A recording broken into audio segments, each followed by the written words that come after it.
ونعوذ باللہ من شرور انفسنا ومن سیئات اعمالنا من يهد الله فلا مضل له ومن يضلل فلا هادي له واشهد ان لا اله الا الله وحده لا شريك له واشهد ان محمدا عبده ورسوله اما بعد فان خير الحديث كتاب الله وخير الهدي هدي محمد صلى الله عليه وسلم وشر الامور محدثاتها وكل محدثة بدعة وكل بدعة ضلالة وكل ضلالة في النار. اعوذ باللہ السمیع العلیم من الشیطان الرجیم من حمزہ ونفخہ ونفثہ. بسم اللہ الرحمن الرحیم. اللہم صلی علی محمد وعلی آل محمد کما صلیت علی ابراہیم وعلی آل ابراہیم انک حمید مجید. اللہم بارک علی محمد وعلی آل محمد کما بارکت علی ابراہیم وعلی آل ابراہیم انک حمید مجید.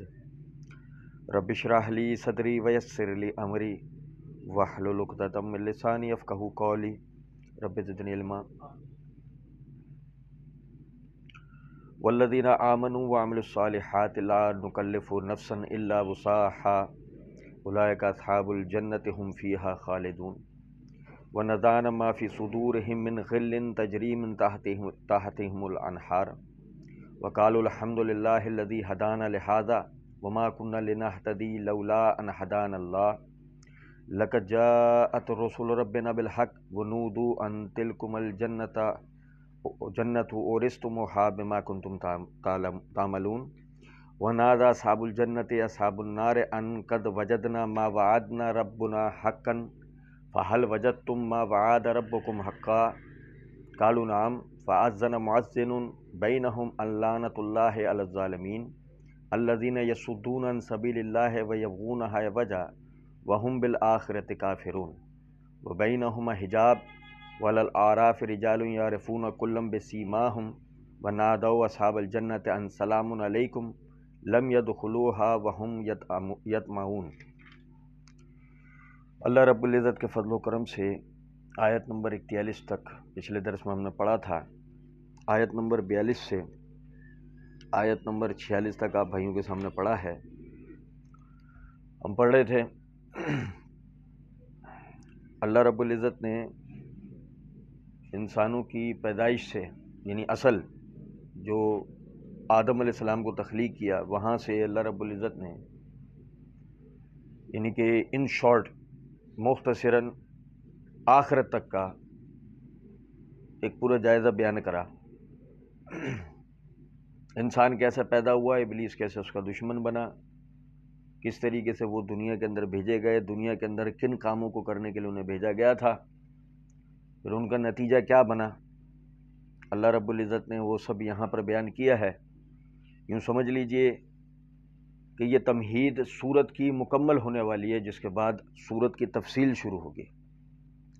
بہرحال اللہ رب العزت نے فرمایا ان الذين كذبوا بآياتنا واستكبروا عنها لا تفتح لهم ابواب السماء ولا يدخلون الجنة حتى يلج الجمل في سم الخياط. بے شک جن لوگوں نے کفر کیا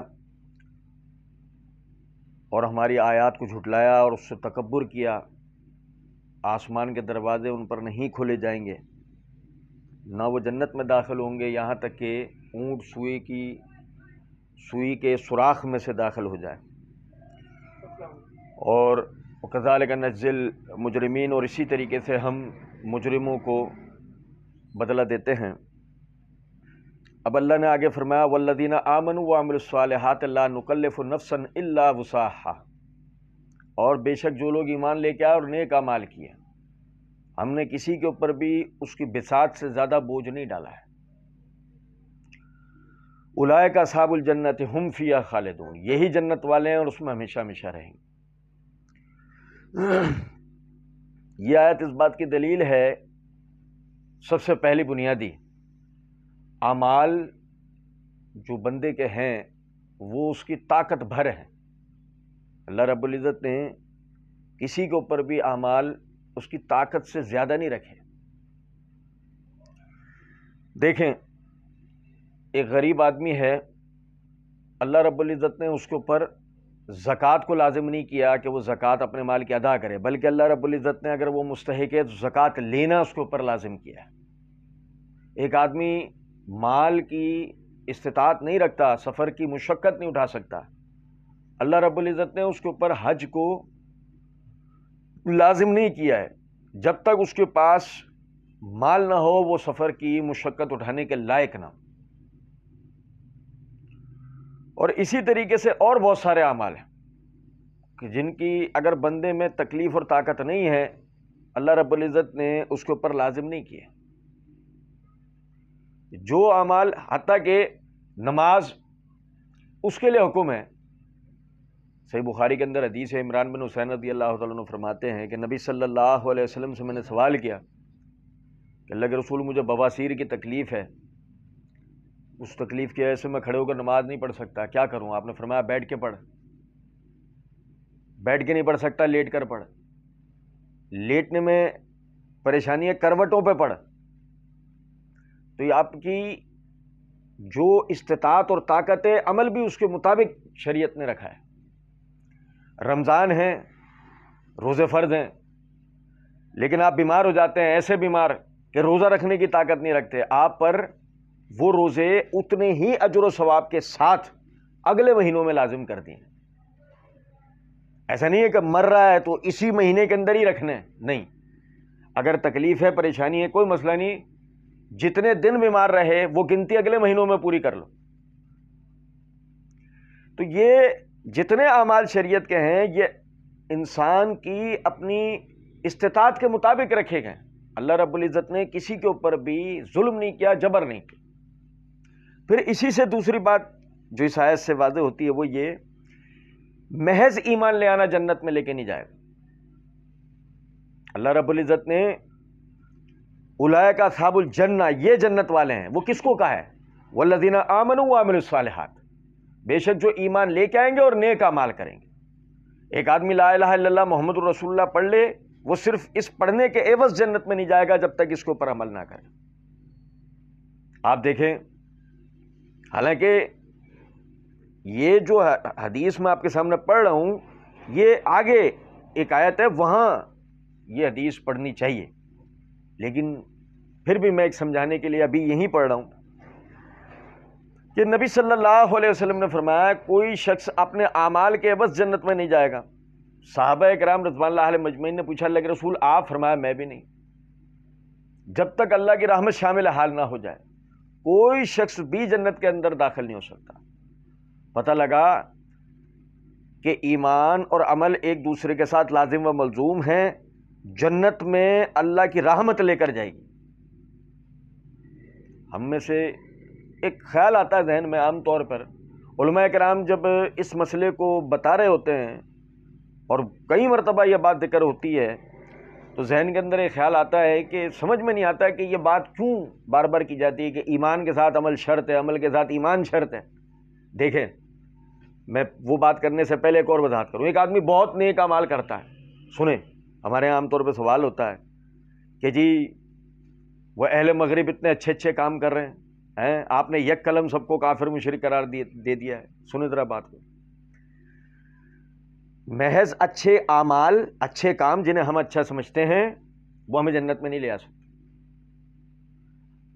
یہ عدی بن حاتم رضی اللہ تعالیٰ عنہ، یہ جب مسلمان ہوئے تو انہوں نے نبی صلی اللہ علیہ وسلم سے سوال کیا کہ اللہ کے رسول میرے والد کا کیا ہوا؟ یہ عدی بن حاتم جو ہیں، یہ حاتم کون ہے؟ ان کے والد حاتم تائی، وہ مشہور یعنی انسانوں کا خدمت گزار، اور جب تحقیق کریں تو پتہ لگتا ہے وہ مشنری عیسائی تھا، لوگوں کو اپنا مال خرچ کر کے لوگوں کو عیسائی بناتا تھا۔ بات سمجھ رہے ہیں؟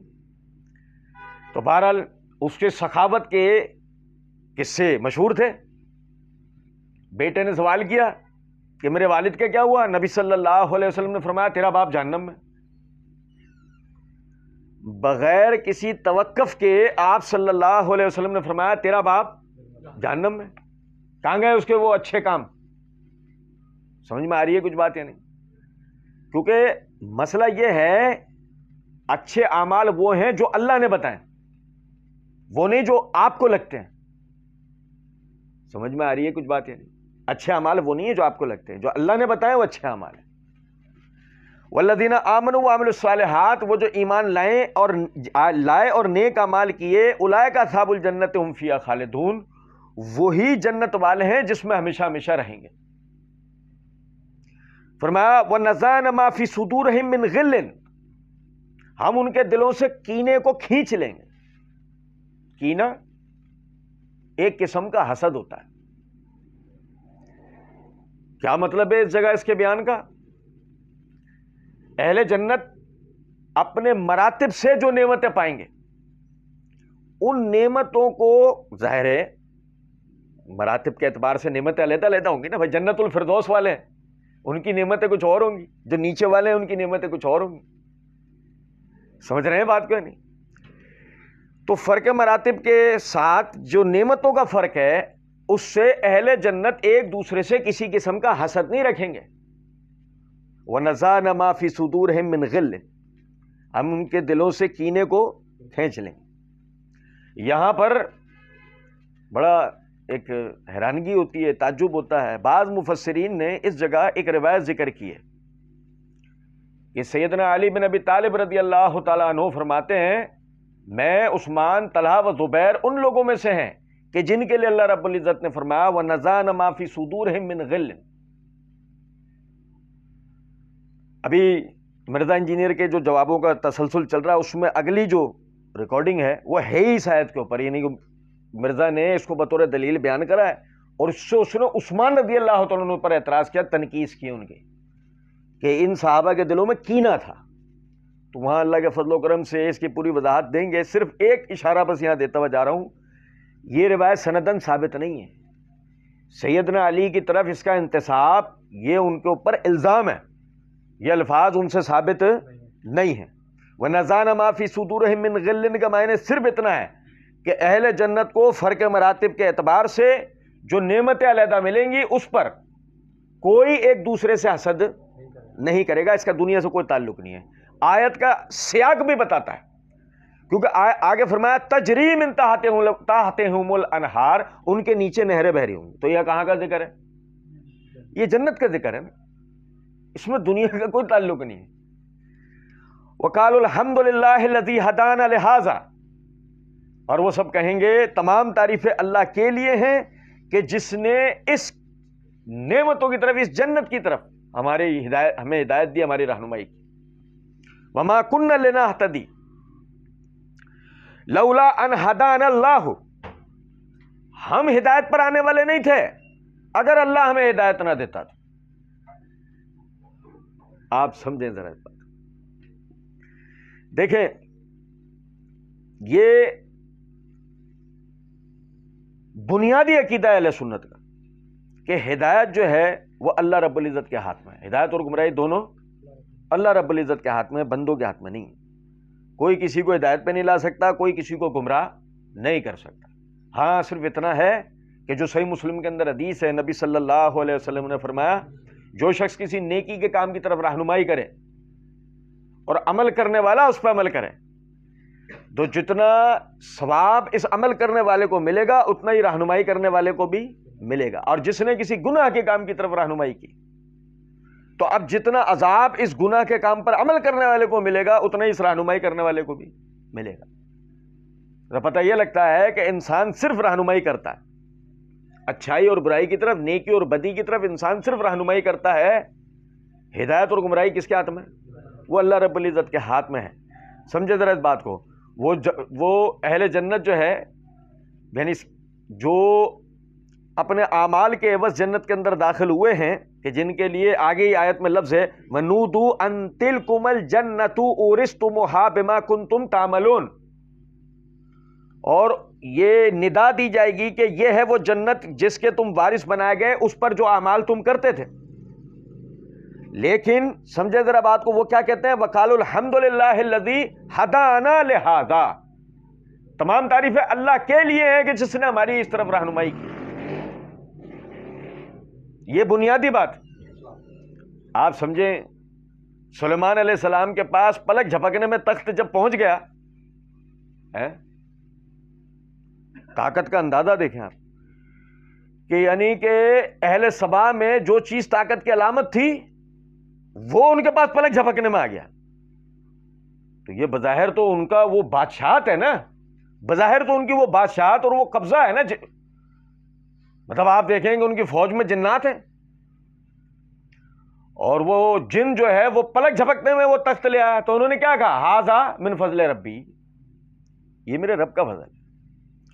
مومن کی یہ پہچان ہے کہ وہ ہر اچھائی اور بری کیفیت کے اندر اللہ کی تعریف کرتا ہے. الحمدللہ علی کل حال, تمام تعریفیں.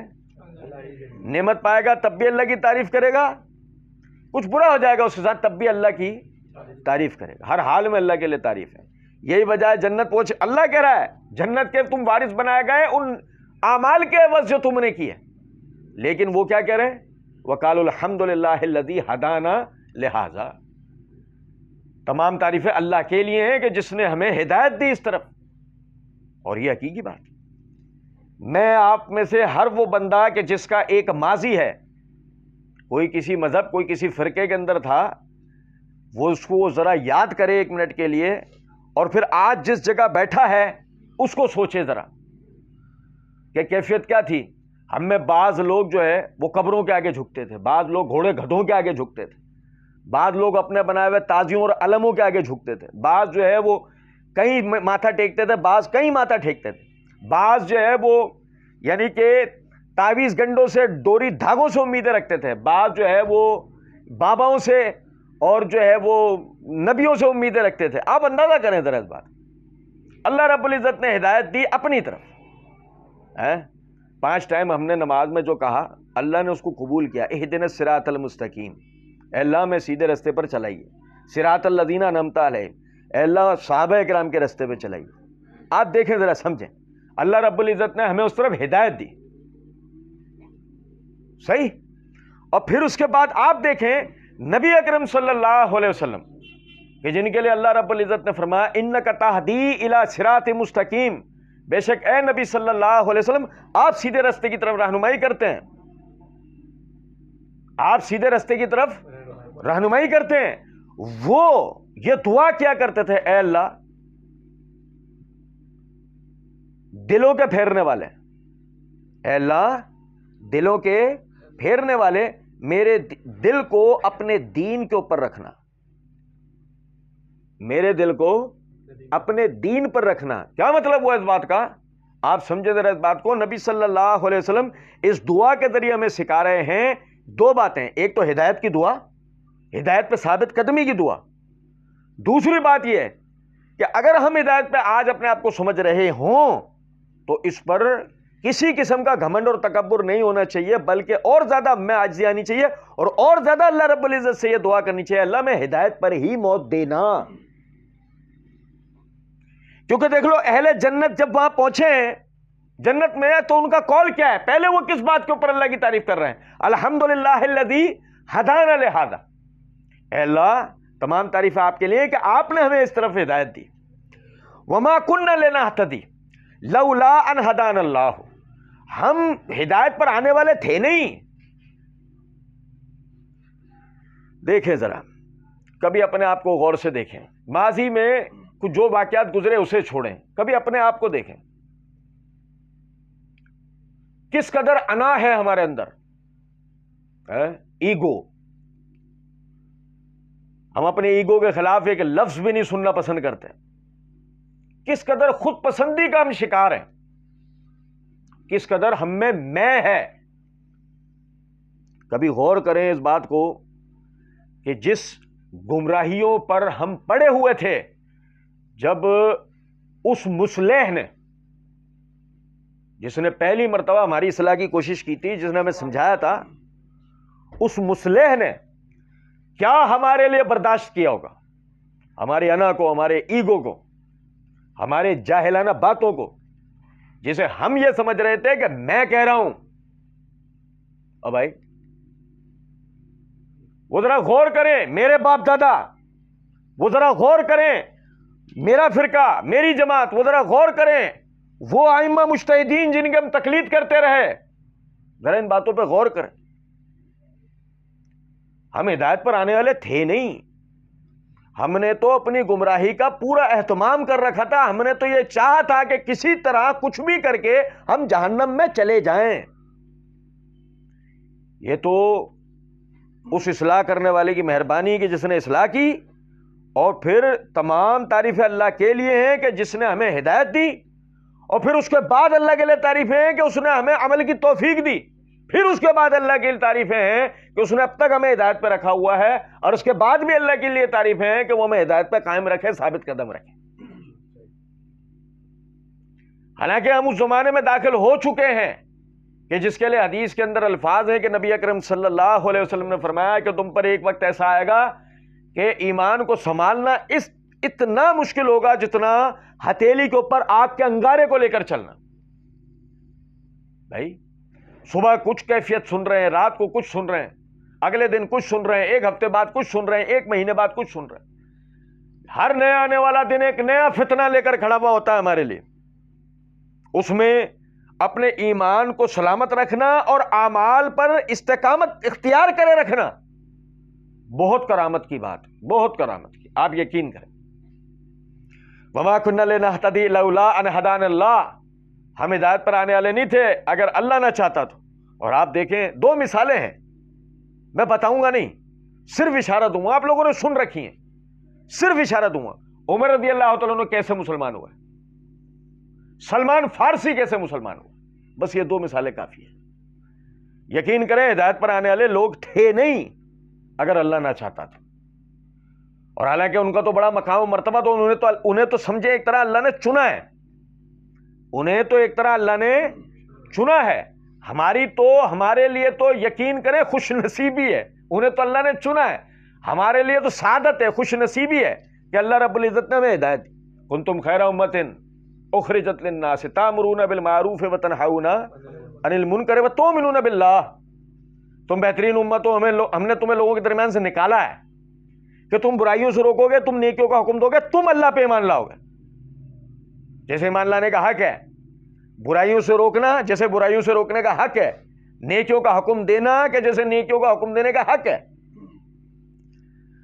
لیکن اگر یہ سب کچھ نہیں ہوگا، ہم یہ سمجھ رہے ہیں آج کہ ہم تو جنت کے اندر چلے جائیں گے، نہیں بھائی ایسا کچھ بھی نہیں۔ سب سے پہلے ایمان لے آنا ضروری ہے، نیک اعمال کرنا ضروری ہے، اللہ رب العزت سے عافیت طلب کرنا ضروری ہے، آخرت کی کامیابی اللہ سے مانگنا ضروری ہے، نبی اکرم صلی اللہ علیہ وسلم کی شفاعت کا سوال کرنا ضروری ہے۔ میں صحیح بتا رہا ہوں آپ۔ لقد جاءت رسول ربنا بالحق ونودوا لقد جاءت رسول ربنا بالحق، وہ کہہ رہے ہیں، سنو ذرا بڑی پیاری بات ہے، وہ کہہ رہے ہیں وما كنا لنهتدي لولا ان هدانا الله لقد جاءت رسول ربنا بالحق، ہم ہدایت پر آنے والے نہیں تھے اگر اللہ ہمیں ہدایت نہ دیتا، اور البتہ اللہ کے رسول ہماری طرف آئے اپنے رب کی طرف سے حق لے کر۔ آپ دیکھیں وہی گھوم پھر کر مضمون اس جگہ آ کر رکتا ہے کہ رسول کی طرف توجہ کرنا بہت ضروری ہے۔ نہیں سمجھے بات کو؟ آپ دیکھیں اللہ رب العزت نے سورہ نساء میں غالباً یہ بات کہی، وَإِذَا قِيلَ لَهُمْ تَعَالَوْا إِلَىٰ مَا أَنزَلَ اللَّهُ وَإِلَى الرَّسُولِ، جب ان سے کہا جائے کہ آ جاؤ اللہ اور اس کے رسول کی طرف، رَأَيْتَ الْمُنَافِقِينَ يَصُدُّونَ عَنْكَ صُدُودًا، تو منافقین کو دیکھے گا تیری طرف کبھی بھی نہیں آئیں گے۔ منافق رسول کی طرف کبھی جائے گا؟ کبھی نہیں جائے گا۔ ایماندار سب سے پہلے یہ سوچے گا کہ رسول نے کیا کہا، کیا کیا ہے۔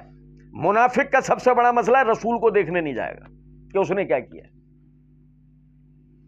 اور آج ہم خود اپنی آنکھوں سے دیکھتے نہیں دیکھتے، ہر بڑے سے بڑا منافق، فاسق و فاجر آدمی کی علامت یہ ہے کہ وہ رسول اللہ صلی اللہ علیہ وسلم کی حیات سے بھاگتا ہے، اس کو اختیار کرنے سے پرہیز کرتا ہے۔ یہ بنیادی بات ہے۔ اور پھر اس کے بعد اگر ہم یہ گمان اپنے اندر لگائے بیٹھے ہیں کہ ہم جنت میں جائیں گے، تو شاید ہم اس جنت میں چلے جائیں جس جنت کے اندر کفار و مشرکین یہود و نصارہ جانے کی سوچ رہے ہیں، ہے نا؟ یہود و نصارہ نے بھی اپنے خواب و خیالوں میں ایک جنت بنا رکھی ہے نا، جس کے اندر وہ بغیر اعمال کیے داخل ہو جائیں گے، تو شاید اس جنت میں ہم بھی چلے جائیں۔ لیکن وہ جنت جو اللہ نے بنائی ہے، جس جنت سے آدم علیہ السلام اتارے گئے تھے، اس جنت کے اندر داخلہ کسی طرح ممکن نہیں. سنیں ذرا بات. وَنُودُوا أَن تِلْكُمُ الْجَنَّةُ أُورِثْتُمُوهَا بِمَا كُنتُمْ تَعْمَلُونَ. اور یہ دیکھیں ذرا وہ مضمون مکمل ہوتا ہے وَالَّذِينَ آمَنُوا وَعَمِلُوا الصَّالِحَاتِ والا کہ اعمال کس قدر لازم و ملزوم ہے. کہ اللہ کہہ رہا ہے اور انہیں ندا دی گئی کہ یہ ہے وہ جنت کہ جس کے تم وارث بنائے گئے ان اعمال کے بس جو کچھ تم کرتے رہے. یہاں پتہ لگا ایمان کے ساتھ عمل شرط ہے. محض کلمہ پڑھ لینا جنت کے اندر داخل نہیں کرے گا. جنت کے وارث جب بنائے جائیں گے کہ جب ہم جنت والے اعمال کر لیں. آپ کو ایک مزے کی بات صحیح مسلم کے اندر حدیث ہے. عمر رضی اللہ تعالیٰ عنہ فرماتے ہیں کہ نبی صلی اللہ علیہ وسلم نے فرمایا کوئی بات سمجھنا میری، میں یہ حدیث نہیں بیان کرتا لیکن بس وہ کیا ہے کہ 21 دسمبر بھی قریب ہے نا تو وہ بھی ذرا مجبور کرتی ہے کہ جب موضوع بھی ہے تو یہ حدیث لازمی بیان ہونی چاہیے. فرمایا کہ کوئی نصرانی، عیسائی، مسیحی نہیں مرتا مگر اس کے عوض ایک مسلمان جنت میں داخل ہوتا ہے. کیا حدیث ہے؟ کوئی مسیحی، کوئی عیسائی، کوئی نصرانی نہیں مرتا مگر اس کے عوض ایک مسلمان جنت میں داخل ہوتا ہے. اور کوئی یہودی نہیں مرتا مگر اس کے عوض ایک مسلمان جنت میں داخل ہوتا ہے. کیا مطلب ہے اس بات کا؟ سمجھے ذرا. دیکھیں غور طلب نقطہ ہے. یہودی ہوتے ہوئے جو مرا جنت میں جائے گا نہیں، اس کے عوض ایک مسلمان چلا جائے گا. عیسائی ہوتے ہوئے کوئی مرا جنت میں نہیں جائے گا، اس کے عوض کون جائے گا؟ یہ علیحدہ بات ہے کہ جہنم کے لیے اللہ رب العزت نے فرمایا وقودها الناس والحجارہ کہ صرف اس کا فیول کیا چیز ہے؟ انسان اور پتھر.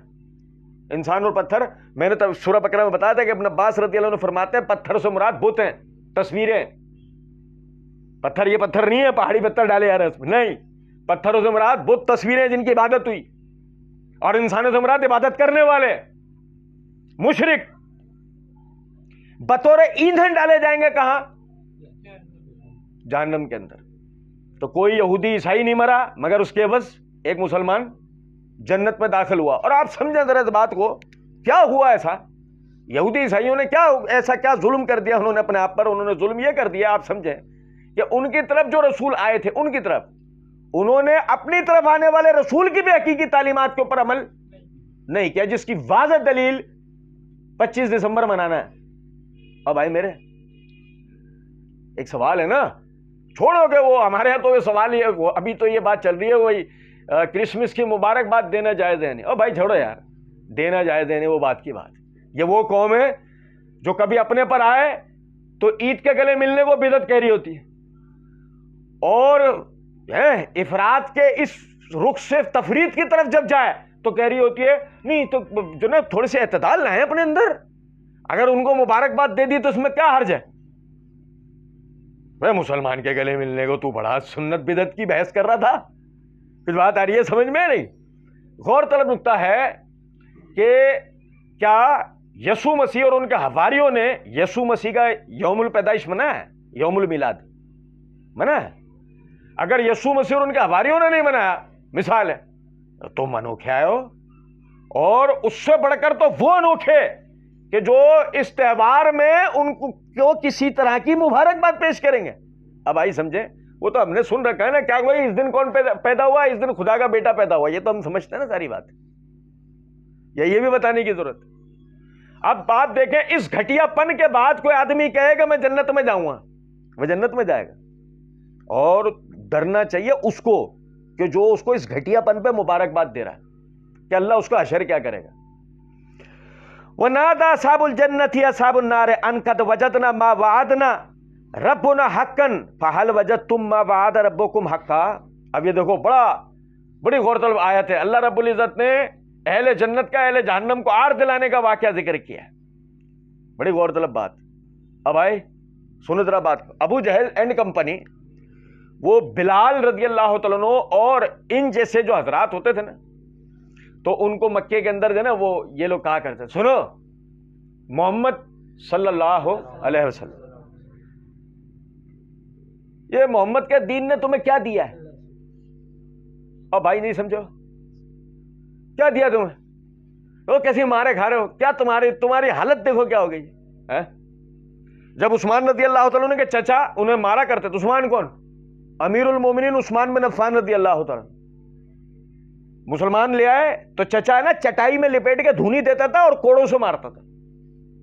اور یہ عثمان اس وقت میں, میری بات سنو توجہ سے, یہ کوئی 20-25 سال 30 سال کے لڑکے بچے نہیں تھے, یہ بڑی عمر کے تھے. کچھ بات آ رہی ہے سمجھ میں, کاروبار سنبھالے بیٹھے ہوئے تھے, مکے کے دوسرے تیسرے نمبر کے رئیس آدمی تھے, لیکن بڑوں کا ادب کر. بھائی اہل عرب میں یہ خوبی تب میں بڑوں کا ادب کرتے تھے نا, ہماری طرح تھوڑی تھے 18 سال کی عمر میں علیحدہ ہو جائیں گے, یورپ کا دین. تو اپنے بڑوں کا ادب کرتے تھے بھائی, کافر مشرک تھے لیکن اپنے بڑوں کا ادب کرتے.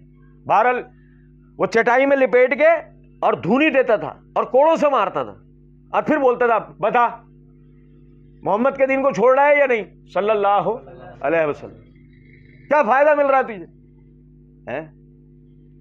اسی طریقے سے آج بھی دیکھیں, تمہیں تمہاری مولوی گیری نے کیا فائدہ دیا, ہوتی نہیں ہوتی ہے بات. یہ تو موضوع بالکل علیحدہ ہے کہ کبھی ہم اہل فسق کو یہ بتا سکیں کہ تمہیں تمہاری دنیاوی آسائشوں نے کیا دیا, یہ موضوع بالکل علیحدہ ہے. اہل ایمان کو ان کی انکساری نے کیا دیا, بھائی ان کی چادر میں رہنے نے ان کو کیا دیا, اور تمہاری چادر سے باہر نکل جانے نے تمہیں کیا دیا, یہ الگ ایک موضوع ہے. لیکن سمجھیں, وَنَادَى أَصْحَابُ الْجَنَّةِ أَصْحَابُ النَّارِ, اہل جنت پکاریں گے اہل جہنم کو, ان قد وجدنا ما وعدنا ربنا حقا, ہمارے رب نے جو ہمیں وعدہ دیا تھا وہ تو سچا ثابت ہوا. فَهَلْ وَجَدْتُم مَّا وَعَدَ رَبُّكُمْ حَقًّا, تو بتاؤ تمہیں جو اللہ نے وعدہ دیا تھا وہ ثابت ہوا.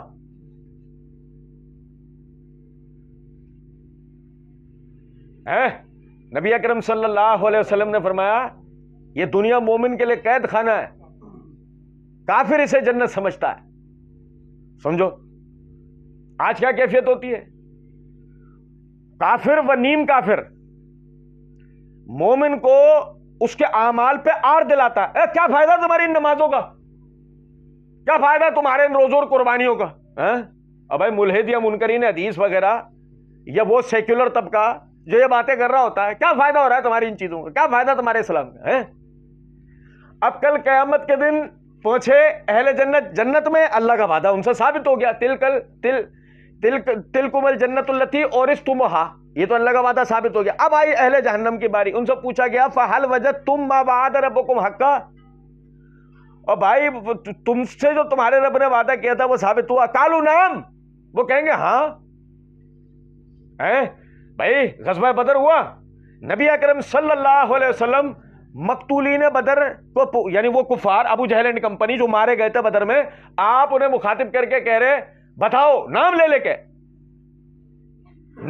کے نبی سے, اے ابو جہل, اے عتبہ, اے شیبہ, تمہارے رب نے تم سے جو وعدہ کیا تھا وہ ثابت ہوا یا نہیں. اور بھائی بتائیں, یہاں تک کہ عمر رضی اللہ تعالیٰ نے کہا اللہ کے رسول آپ مردوں سے ہم کلام ہیں. نبی اکرم صلی اللہ علیہ وسلم نے فرمایا انہ یسمع الان, یہ اس وقت تم سے بہتر سن رہے ہیں, یہ اس وقت تم سے بہتر سن رہے ہیں. کیا یہی اللہ نے اصول بیان کرا نا, ان اللہ یسمع من یشاء, اللہ جسے چاہے سناتا ہے. اور سنو ذرا بات کو کہ ما وعد ربکم حقا, وہ جو اللہ نے تمہیں وعدہ دیا تھا وہ سچ ثابت ہوا نہیں. قالوا نعم, وہ کہہ رہے ہاں. فَأَذَّنَ مُؤَذِّنٌ بَيْنَهُمْ اللَّعْنَةُ اللَّهِ عَلَى الظَّالِمِينَ, بس اس دن پھر اعلان کرنے والا اعلان کرے گا, مؤذن اعلان کرنے والا. فَأَذَّنَ مُؤَذِّنٌ, اس دن اعلان کرنے والا اعلان کرے گا بینہم, ان کے درمیان, اللَّعْنَةُ اللَّهِ عَلَى الظَّالِمِينَ, اللہ کی لعنت تو ظلم کرنے والوں پر.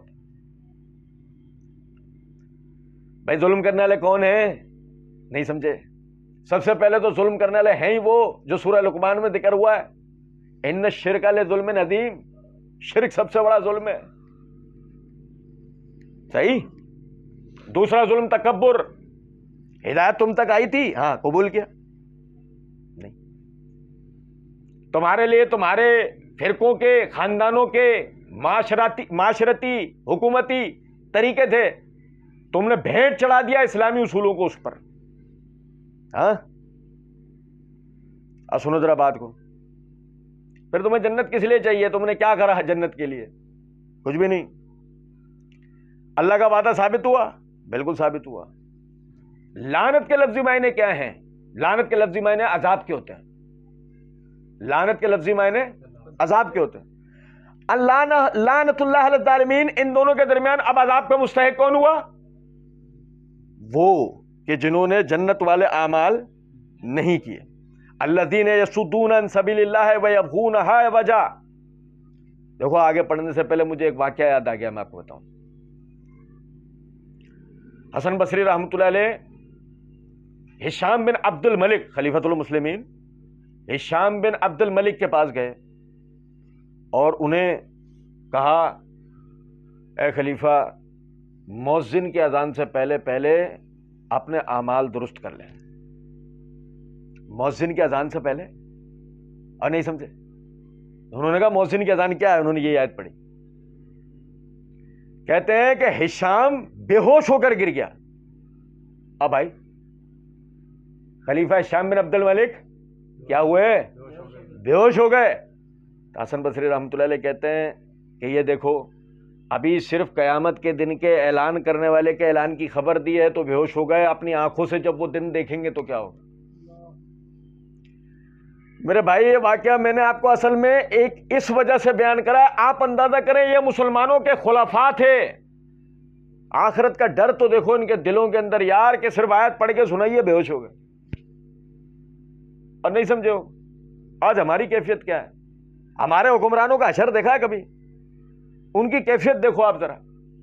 یقین کریں کہ جب لوگ ہم سے یہ کہہ رہے ہوتے ہیں نا، ہم آپ سے جب لوگ یار تم ان کو اپنی قبروں کی فکر نہیں ہے، تو سب سے پہلے حکمران دکھایا کرو. دیکھو ذرا غور سے دیکھو، یہ لگتے ہیں ایسے لوگ کہ جن کو اپنی قبروں کی فکر ہوگی؟ بتائیے بھائی. اور پھر اس کے بعد آدمی سب سے پہلے اپنے گریبان کو جھانکے اور دیکھے اپنے صبح سے لے کے رات تک کے اعمال کو.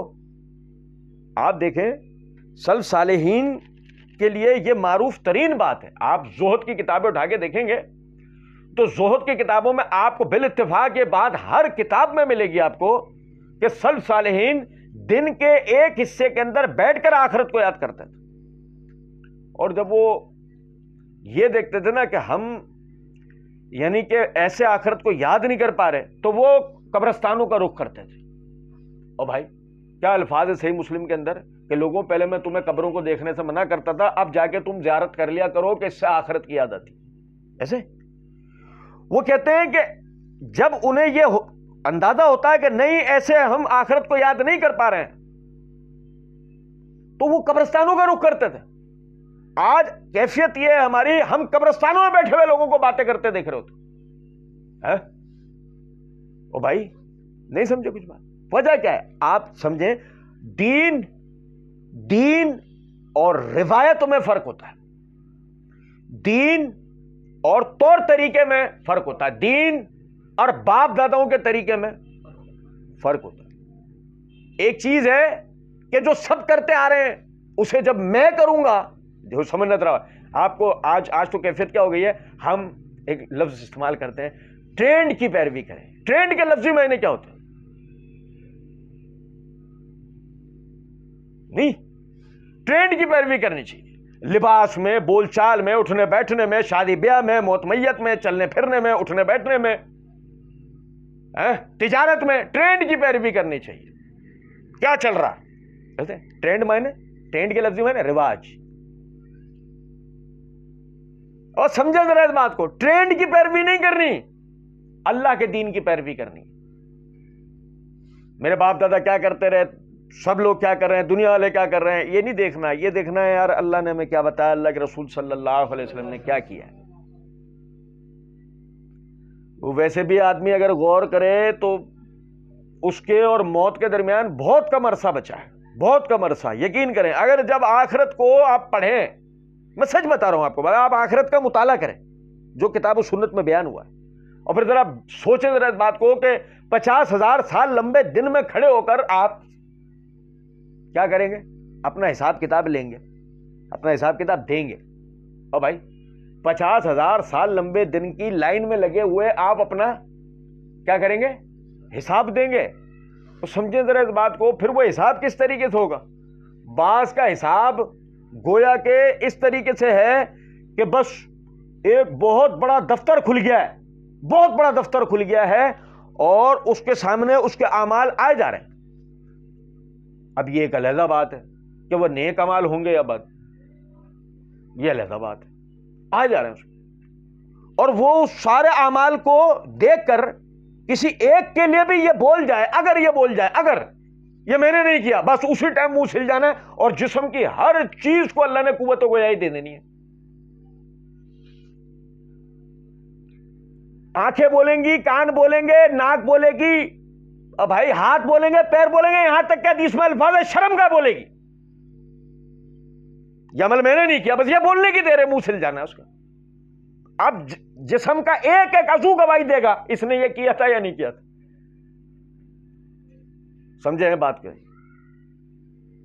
فسق اور ذنب کا یہ سب سے بڑا فرق ہے کہ ذنب اس گناہ کو کہتے ہیں جس کا کوئی گواہ نہیں ہے, اور فسق وہ گناہ ہے جس کے لیے ہم دھڑلے سے اعلان کرتے ہیں. نہیں سمجھو بات کو؟ اللہ کی نافرمانی کا کوئی کام کر دو اور دھڑلے سے بتا دو یہ کیا ہے, یہ آپ سمجھ لو گناہ میں ترقی کر گئے ہو. ذنب سے چلے گا کدھر؟ فسق کی طرف. آپ مذنب نہیں کہلائیں گے, اب آپ فاسق کہلائیں گے. اور اس پر ہمیشگی اختیار کرنا, ڈھٹائی اختیار کرنا آپ کو کفر تک لے کر جائے گا. کیا الفاظ ہے حدیث میں کہ 3 قسم کے لوگ ایسے ہیں کہ کل قیامت کے دن اللہ رب العزت ان کو اپنے سائے میں جگہ نہیں دے گا, انہیں پاک نہیں کریں گے, آج تک کہ کلام تک نہیں کرے گا ان سے. بوڑھا زانی, ہمیشہ شراب پینے والا, اور دیوس. ہم نے کئی مرتبہ دیوس کو پڑھا ہے. بوڑھا زانی اور ہمیشہ شراب پینے والے پہ غور کریں تو ایک چیز کامن دکھتی ہے بظاہر, وہ یہ کہ بوڑھا ہو چکا ہے, زنا ترک نہیں کر رہا, اور ہمیشہ شراب پینے والا, وہی گناہ میں تباتر اختیار کرنا. ہونا یہ چاہیے تھا آج موقع مل گیا توبہ کر لیتا, خبردار ہو جاتا, اب نہیں کرتا, چھوڑ دیتا, اللہ معاف کرنے والا ہے, ان اللہ هو التواب الرحیم. لیکن نہیں کرتا گیا, ڈھٹائی اختیار کرتا گیا یہاں تک کہ مر گیا. اب کیا ہوا؟ اب کل قیامت کا دن آیا. قیامت کے دن اللہ رب العزت نے یعنی اہل جنت کو جنت میں, جہنم والوں کو جہنم کے اندر بھیج دیا. اہل جنت بولے ہمیں تو اللہ کا وعدہ ثابت ہو گیا, تم بتاؤ. کیا ہمیں بھی شروع عذاب. الذین یصدون عن سبیل اللہ ویبغونها عوجا وہم بالآخرۃ کافرون. اب بھائی سمجھیں, کافر 2 قسموں کا ہے. ایک جو کفر میں ظلم اختیار کرتا ہے, اور ایک کفر میں ظلم اختیار نہیں کرتا. سنیں میں بڑی غور طلب بات بتا رہا ہوں. فرعون ایک ایسا کافر ہے جو ساتھ ظالم ہے.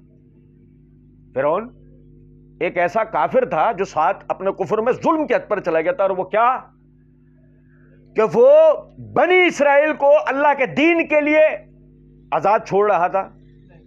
نہیں, نبی صلی اللہ علیہ وسلم نے شاہان عالم کو جو خطوط لکھے ان کے اندر ایک جو باتیں کامن تھیں, ان میں ایک بات یہ کامن تھی, اسلام لے آؤ, اپنی رعایا کے لیے بھی رستہ چھوڑو.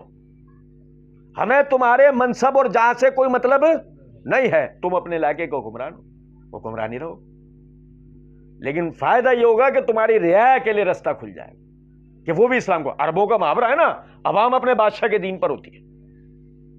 اور سنو ذرا بات کو, غور طلب نکتہ ہے کہ ایک یہ وہ لوگ تھے جنہوں نے کفر کے اوپر باقاعدہ مجبور کیا ظلمن. ایک اور بتاتا ہوں, بڑا عجیب لگتا ہے سننے میں, ہمیں تو خیر تجربے میں چیزیں ہیں تو اس لیے کہنے میں عجیب نہیں لگتا, آپ کو ہو سکتا ہے سننے میں عجیب لگے. کفر کی ایک اور قسم بتاتا ہوں آپ. یہ لاشعوری طور پہ کفر ہوتا ہے, ظلم نہیں بظاہر لگتا, بظاہر کفر بھی نہیں لگتا. مطلب کبھی آپ دیکھیں اس ماں کو جو اپنے بیٹے کو داڑھی نہیں رکھنے دیتی ہے اور یہ کہتی ہے کہ نہیں تو عمر سے بڑا لگے گا, تیرے رشتے نہیں آئیں گے, اور وہ اس میں بعض دفعہ اتنی شدت, نکل جا میرے گھر سے, تیرے کو مولوی بننا ہے سو کے نکل جا, میرا منہ نہیں دیکھیو. ایسی ماں اور ایسا باپ, یہ کیا ہے؟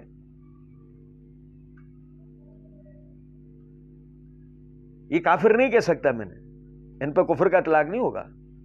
لیکن اللہ نے فرمایا الذین یصدون عن سبیل اللہ ویبغونها عوجا, یہ وہ لوگ تھے جو اللہ کے راستے سے لوگوں کو روکتے تھے اور ان میں شکوک و شبہات پیدا کرتے تھے. اب بھائی میرے، یہ سب سے پہلے گنتی شروع ہوتی ہے ایسے ماں باپ سے، پھر وہ جا کے چاہے کتنی اوپر والے درجے تک پہنچ جائے، چاہے آپ کا وقت کا بادشاہ حکمران کیوں نہ۔ ہمارے ہاں تو الٹا گنتی گنتے ہیں، حکمران سے گنتی نیچے لاتے ہیں۔ ابے حکمران سے نہیں لاؤ، نیچے سے اوپر لے کے جاؤ۔ نبی اکرم صلی اللہ علیہ وسلم نے فرمایا لا طاعت المخلوق فی معصیت الخالق، مخلوق کی فرما برداری خالق کی نافرمانی میں نہیں ہے۔ جب آپ کو جہیز کے لیے سمجھایا جا رہا ہوتا ہے اور آپ یہ کہہ رہے ہوتے ہیں کہ بھئی ہم خاندان والے لوگ ہیں، خاندان کو کیا جواب دیں گے، تو کبھی یہ سوچا ہے اللہ کو کیا جواب دیں گے؟ جب آپ کو رسوم و رواج جن میں اسراف ہوتا ہے ان سے روکا جا رہا ہوتا ہے، تو کبھی آپ یہ سوچتے ہیں کہ آپ اللہ کو کیا جواب دیں گے؟ ظلم ہے نا، ظلم کی وہی شکل نہیں ہوتی کہ آپ کے اوپر گن تان دی جائے اور جبرن آپ کو کہا جائے کہ آپ یہ کام کریں۔ ظلم کی شکل یہ بھی ہوتی ہے کہ آپ لاشعوری طور پر لوگوں کو غریبی افلاس کے لیے مجبور کریں۔ اب بھائی نہیں سمجھے بات؟ کبھی دیکھیں نا آپ کو وہ باپ کہ جو ایک حقیقی مومن باپ نہیں ہے، کچا پکا مسلمان ہے، دنیا دار ہے، اس کے سامنے آپ اپنی بیٹی کی مہنگی شادی کر رہے ہیں، وہ اپنی بیٹی کو اس شادی کی رنگینیاں دیکھتے ہوئے دیکھ رہا ہے۔ اب وہ باپ کے دل پر کیا گزرے گی کہ جب وہ اپنی بیٹی کے ہاتھ پیلے کرنے کی طرف آئے گا؟ آپ نے اس کے لیے رستہ کیا بنا دیا ہے؟ آپ نے اس کے لیے رستہ بنا دیا ہے کہ میں بھی یہ والی اپنی بیٹی کی شادی کروں، اس کی حسرت آخر میرے گھر سے رخصت ہو کے چلی جائے گی، پھر تو پتہ نہیں کیسی زندگی ہوگی کیسی نہیں، تو یہ اس طرح کا آخری اس کو خوشی دے دوں۔ میں صحیح بتا رہا ہوں، آپ کتنی آسان سی بات لگتی ہے کہ میں تو اپنی بیٹی کے لیے کر رہا ہوں۔ نہیں، تو اپنی قبر کے لیے کر رہا ہے، تو اپنی بیٹی کے لیے نہیں کر رہا۔ تو کس کے لیے کر رہا ہے؟ تو اپنی قبر کے اندر آگ بھر رہا ہے، تو ظلم کو ہوا دے رہا ہے۔ بجلی چوری کرنے والے کو کبھی غور سے دیکھیں تو صحیح، وہ جواز فراہم کر رہا ہوتا ہے بجلی چوری کرنے کا، لیکن کبھی اس سے پوچھیں تو بجلی چوری نہیں کر رہا، تو ظلم کو ہوا دے رہا ہے۔ میں سچ بتا رہا ہوں، میرا ووٹ تو کوئی بھی ڈال دے گا، میں ڈالوں نہ ڈالوں، نہیں، مسئلہ یہ نہیں ہے، تو ظلم کو ہوا دے رہا ہے۔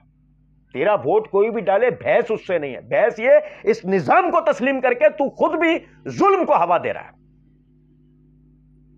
یاد رکھیں اس بات کو، ہر وہ چیز جو غلط ہے وہ غلط ہے، اس کو لازماً جھٹلائیں، اس کو صرف اس لیے نہیں قبول کر لیں کہ زمانے نے قبول کر لیا ہے۔ نبی اکرم صلی اللہ علیہ وسلم نے فرمایا قیامت اس وقت تک قائم نہیں ہوگی جب تک دنیا کے اندر ایک شخص بھی اللہ کا نام لینے والا ہے۔ تو سوچیں ذرا امیجن کریں اس وقت کو، ایک آدمی اللہ کا نام لینے والا ہوگا، پوری دنیا کہاں کھڑی ہوگی؟ کیسا لگ رہا ہوگا یہ آدمی بظاہر؟ رقیبوں نے جا کے لکھوائی ہے رپٹ تھانے میں کہ اکبر خدا کا نام لیتا ہے اس زمانے میں، ہے نا؟ کیسا شیر ثابت آتا ہے اس پر، آپ دیکھیں ذرا، نمونہ لگ رہا ہوگا اس وقت وہ، لیکن یقین کریں اس نمونے کی وجہ سے قیامت نہیں آ رہی ہوگی۔ کتنا صاحب فضیلت ہوگا وہ، کتنا صاحب کرامت ہوگا وہ، کہ اس ایک کی وجہ سے لوگوں پر اب تک اللہ کا عذاب ٹلا ہوا ہوگا۔ یاد رکھیں، میری آپ کی گنتی ہے اللہ کی بارگاہ میں، دنیا میں ہو نہ ہو۔ سب سے بڑا ظلم یہ ہے کہ ہم اپنے آپ کو گن کہاں رہے ہیں؟ اہل کفر، اہل فسق میں، اللہ کے نافرمانوں میں گننا چاہ رہے ہیں ہمیں اللہ کے پسندیدہ لوگوں میں خود کو گننا چاہیے۔ میں اپنی گنتی کہاں کروا رہا ہوں؟ میں اپنی گنتی ان دنیا داروں میں کروا رہا ہوں، میں ان میں اپنی پہچان بنانا چاہتا ہوں۔ ان اکرمکم عند اللہ اتقاکم، تم میں سب سے بہترین وہ ہے جو یعنی اللہ کے ہاں جو اللہ سے ڈرنے والا ہے، جو تقوی والا ہے۔ میں اپنی گنتی کہاں کرواؤں؟ اللہ کے ہاں۔ دنیا والے کیا بولیں گے، خاندان والے کیا کہیں گے، لوگ کیا کہیں گے، ابے بھائی چھوڑ دو اس بات کو۔ بھئی یہ دیکھو اللہ نے کیا بولا، اللہ کے رسول صلی اللہ علیہ وسلم نے کیا کر کے دکھایا، یہ گنتی گنو، باقی کسی گنتی کی ضرورت نہیں ہے۔ اللہ رب العزت سمجھنے اور عمل کرنے کی توفیق دے۔ وما علینا الا البلاغ۔